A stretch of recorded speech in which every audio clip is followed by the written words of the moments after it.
Bueno, formalmente, muy bienvenidos, muy buenas tardes y feliz Día de la Patria. Un 9 de julio atravesado por un clima bien distinto al del 9 de julio, en diversos ámbitos.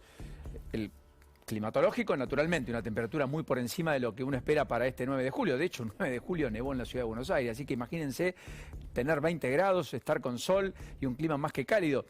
Eso ya le imprime una impronta diferente. Luego está el conjunto de las múltiples protestas, de las que vamos a hablar en un ratito, y los múltiples reclamos.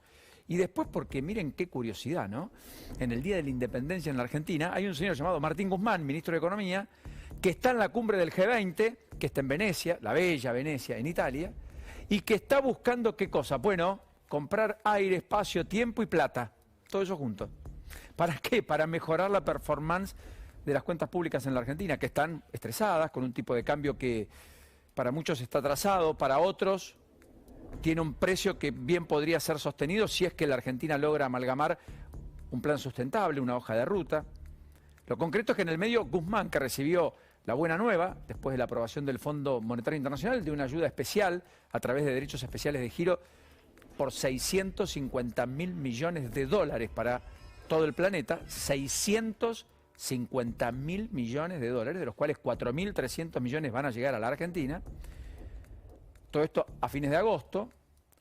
Guzmán está buscando plata para poder tener los pagos que hay que hacerle al fondo este año y, si fuera posible, el próximo y, por qué no, el 2023, que es el año de la nueva elección. Porque ahora está esta, después está la otra, la bisagra, la que define los ejecutivos. Esta es las mayorías parlamentarias, los legislativos, que no es poca cosa, es relevante, muy importante, pero en muchos casos no determinante. Así que Guzmán es protagonista. Hoy Guzmán dijo en la cumbre del G20, ya en Venecia, que un impuesto global a las multinacionales de más del 15% sería mejor, porque eso es lo que pactaron los países. Francia es el único que más o menos podría acompañar la idea. Guzmán propone un 25%. El resto se ancló en el 15%. Las acciones argentinas medianamente celebran casi el Día de la Patria con acciones que suben en Wall Street arriba del 3%, alguna quizás el 4%. ¿Hay alguna expectativa de que esto pueda generar algo? Desconocemos qué. Se va a quedar hasta el domingo. ¿Habrá encuentro con Kristalina Georgieva, por ejemplo, con algún tipo de definición? ¿O será todo lo protocolar que hasta aquí viene ocurriendo y viene siendo cada uno de los encuentros entre los equipos técnicos? ¿Será de la partida la reunión que algunos presagian que va a suceder, pero nadie confirma, con Janet Yellen, que es la titular del Tesoro de los Estados Unidos, cuyo camino habría allanado parcialmente Massa cuando estuvo en Estados Unidos junto a Juan González, el hombre encargado de las relaciones para con América Latina de Joe Biden, el presidente norteamericano? Veremos. Todo esto es parte de una de las agendas muy importantes que no se está produciendo aquí, que está afuera, pero que va a tener un enorme impacto si es que finalmente algo ocurre aquí en la Argentina, por lo bueno o por lo malo. Después está esto, los múltiples reclamos y las protestas, la imagen central, la de San Nicolás, pero no es la única. El campo ha tenido otros epicentros y los vamos a mostrar en un ratito, en el interior de la provincia de Buenos Aires, en el interior del país. En la provincia de Mendoza, los que protestaron hoy fueron los trabajadores de la salud, que piden un incremento mayor al que el gobierno provincial les está ofertando. En Córdoba protestaron los autoconvocados agentes de viajes, que están pidiendo más vuelos y que están pidiendo por un sector turístico que hoy está opacado, pese al movimiento enorme que se ha visto a lo largo y ancho de la Argentina, acompañados por el buen clima, en particular en el centro del país. Fíjense lo que era el sol que cobijaba la protesta en San Nicolás, sin ir más lejos. También hay protestas en Trenquelauquen hoy, en Bahía Blanca, en Tandil, en distintos lugares, en la entrada a Puan. Y por la tarde va a haber también protesta de ¿quiénes? De los padres organizados. Un nucleamiento que les está poniendo límites a la política a propósito de la idea de la presencialidad en las escuelas, que también hace y que los gobiernos han cumplimentado de manera muy parcial. ¿Todo por qué? Porque hay más de 30 distritos en la provincia de Buenos Aires, sin ir más lejos, donde no hay presencialidad educativa antes del receso invernal. Y va a haber protestas, porque sin educación no hay libertad. Reza una de las pancartas con las cuales van a movilizarse en distintos lugares. Peguajó, Balcarce, Necochea, 9 de julio. Todo esto a partir de las 5, 6 de la tarde. Y el tercer elemento es el desafío de las vacunas, donde acá el Poder Ejecutivo, el gobierno, juega un papel central. ¿Y por qué el desafío de la vacuna? Porque si uno vacuna mucho, va camino a encontrarle respuesta a los múltiples problemas que hemos tenido en la pandemia. Es una condición necesaria, por supuesto no suficiente para abordar y resolver la innumerable cantidad de problemas que afrontará la Argentina en el día después. Máxime con todo lo que estamos barriendo debajo de la alfombra, en particular en términos económicos. Pero lo que está claro es que sin vacuna, esa es una discusión, con vacunas es otra discusión. Porque el mundo así lo está abordando a esta altura a la pandemia. Hay que decir que hoy hubieron varias novedades. La primera, esta tarde en un rato llegan más componentes de Sinopharm. Segundo vuelo de los 10, que van a traer 8 millones de dosis de aquí hasta el 16 de julio, en los próximos 7 días. 8 millones de dosis de la vacuna china. Luego, el Instituto Gamaleya, a través del Fondo de Inversiones, confirmó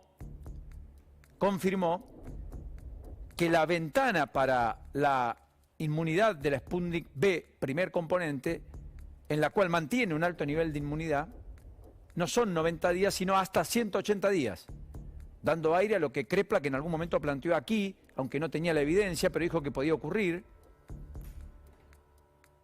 No hay mucha más evidencia que lo que dice el Instituto Gamaleya, por otra parte, creo reventar, pero lo cierto es que eso debería tranquilizar, en principio, a aquellos, me incluyo, que nos hemos dado la primera dosis con Sputnik y que no teníamos claro ni certeza respecto a cuándo iba a llegar la segunda. Ese segundo componente que, por otra parte, el gobierno espera tener más vacunas la semana próxima a propósito de un nuevo vuelo que venga de Rusia con más vacunas más allá de las que llegaron a comienzos de esta semana. En ese desafío de vacunas, de todas maneras, el gobierno ha dado pasos importantes. Miren, si uno ve acá el calendario, uno encuentra que con dos dosis ya tenemos 4 millones, casi 900.000 argentinos. Hay casi un 11% de la población, sigue siendo poco, nimio, en particular frente a variantes como la Delta, donde tener una dosis termina bajando el nivel de protección de una manera sustancial respecto a otras variantes. Esa variante Delta que en Chile hoy detectaron que hay 10 casos. En principio no hay circulación comunitaria. Chile tiene una ventaja estratégica al respecto, porque Chile tiene más del 70% de la población. Más de 7 de cada 10 chilenos tienen 2 dosis. Entonces no debería impactar mucho. Debería Chile poder volver a la normalidad más temprano que tarde, esa normalidad que le ha costado mucho a Chile, pese a la altísima vacunación, porque de hecho aún hoy tiene más del 90% de las unidades de terapia intensiva ocupadas. En un sistema que tiene 4.500 unidades de terapia intensiva ocupadas y menos de 400 están libres. Y por eso tiene las restricciones que todavía afronta. Lo cierto es que vacunados con una sola dosis tenemos 14.276.000 argentinos, pero con al menos una dosis ya tenemos el 42,33% de los argentinos. Más de 4 de cada 10 tienen al menos una dosis. Miren, cuando uno mira a esta población, la que tiene casi el 11% de las 2 dosis, debe decir, nobleza obliga, que más de la mitad de los mayores de 65 años en la Argentina, la mitad, 1 de cada 2 de los habitantes argentinos que tienen más de 65 años, tienen la vacunación completa. 2 dosis. Eso es lo que ha reducido, dicen los especialistas, de una manera notable, la presencia de este segmento etario en las unidades de terapia intensiva en el marco de la segunda ola. Que sí tuvo muchos pacientes de 30 y pico, de 40 y algo, que en la primera ola, allá por octubre del año pasado, septiembre, estuvieron casi exentos de terminar en una situación muy delicada.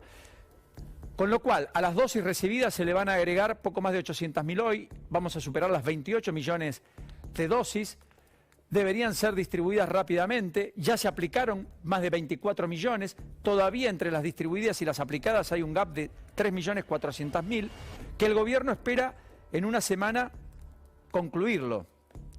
Y esto no es menor. El miércoles, por primera vez, la Argentina vacunó 540.000 personas casi. Casi 540.000 personas. El miércoles. ¿Ese ritmo puede mantenerse? Sería lo deseable. Eso nos permitiría tener, vacunando a más del 1% de la población por día, muchas con primer componente y otras tantas con segundo componente, una sensación de fortaleza y de robustez en el sistema inmunológico de todos y cada uno de nosotros, muy distintas para afrontar las diversas variantes que se planteen de cara al futuro. En el gobierno están siendo relativamente optimistas. De hecho, Kicillof se focaliza en esto, casi se cinde del discurso de Alberto Fernández, genera postas adicionales, 100 en la provincia de Buenos Aires, hoy y mañana, para darle más musculatura. Mar del Plata tiene 4 postas adicionales a las que tenía hasta ayer, donde se vacunan libremente a... Morón tiene 3, y así uno podría seguir, donde se vacunan a los mayores de 18 con factores de riesgo, cualquier persona mayor de 40 con solo presentar el documento nacional de identidad, personal de salud, personal de educación o personal de seguridad. Todo esto a libre demanda, insisto, en la provincia de Buenos Aires, que de todas maneras con turno está vacunando con segunda dosis, y en muchos distritos del interior de la provincia de Buenos Aires, donde han llegado nuevas dosis, está vacunando también con turnos en primeras dosis, en otros segmentos etarios por debajo de los 40. Ya se vacuna a los mayores de 18 en Mendoza y en la provincia de Jujuy, mayores de 25 en Neuquén, mayores de 35 en la ciudad de Buenos Aires, que pasarían a ser mayores de 30 el lunes o martes de la semana que viene, que han sido inscriptos y que están recibiendo las dosis en el día de hoy, con una administración de Quirós muy pendiente de rápidamente dar a entre 21 y 28 días a los que tienen o recibieron la vacuna Sinopharm las segundas dosis y completar la inoculación y la inmunidad, y también que a las 8 semanas de quienes recibieron AstraZeneca la primera dosis, en virtud de la llegada que vayan teniendo, puedan aplicar la segunda dosis, para mantener el sistema de aperturas que a todas luces emerge en la Argentina, que ocurre en la provincia de Córdoba, donde salvo reuniones familiares y reuniones sociales, todo está permitido. Hay los bingos cerrados, pero el negocio gastronómico hasta las 11 de la noche, las restricciones solo entre las 12 de la noche y las 6 de la mañana. Todo el resto se produce, ya sucede, ya ocurre, con aforo limitado, por supuesto. Al igual que en Santa Fe, donde inclusive se amplió desde las 9 de la noche hasta las 11 de la noche para que puedan estar abiertos los negocios gastronómicos y los bares viernes y sábados. Se mantiene las 9 de la noche como horario desde el domingo y hasta el jueves. Pero también en la provincia de Santa Fe reabrieron los cines, sin ir más lejos. Están en receso invernal en la provincia de Córdoba. Ya hay receso invernal que empieza el lunes en Neuquén. Ya empezó hace una semana, toda esta semana que transitamos, que dejamos atrás, el receso invernal en la provincia de Río Negro. Va a empezar la semana próxima, la del 19, el receso invernal en la ciudad y en la provincia. ¿A qué aspira el gobierno? A que cada vez que en una provincia se vuelva del receso invernal, la presencialidad educativa ya no sea un debate. Para eso necesita celeridad acá, mucha celeridad acá. Y lo ideal, firmar el convenio con Moderna, quizás acercar posiciones con Pfizer y por donación de Biden o por compra directa, tener vacunas pediátricas para que quizás el segmento de los adolescentes que van a la escuela secundaria, que deben volver a disfrutar de cosas como un viaje de egresado, o a prácticas de deportes, o a salir a tomar algo, etcétera, entre 12, insisto, y 17 años puedan estar eventualmente vacunados para el arranque de la primavera, si fuera posible a fines de agosto, mucho mejor. Bueno, así las cosas, bienvenidos, ahí están las imágenes. San Nicolás ahora, donde se está comiendo el asado, el choripán, etcétera. El Obelisco, donde a las 4 de la tarde hay un acto, una protesta de distintos colectivos pidiendo por más vacunas, pidiendo por las arbitrariedades, por las restricciones en los vuelos y tantas otras cosas. Y Alberto Fernández, que ya ha dejado atrás el paso por la provincia de Tucumán, donde incluso no fue al Valle a propósito de las protestas en una gira que tuvo que eventualmente suspender, con protestas que fueron, además, querido Javier Lanari, bienvenido, buenas tardes, Buenas tardes, bastante Paulino. importantes en la previa, ¿no es cierto? Bienvenida, Lourdes, Sí, también, ¿cómo estás? Paulino. Por supuesto, Paulino.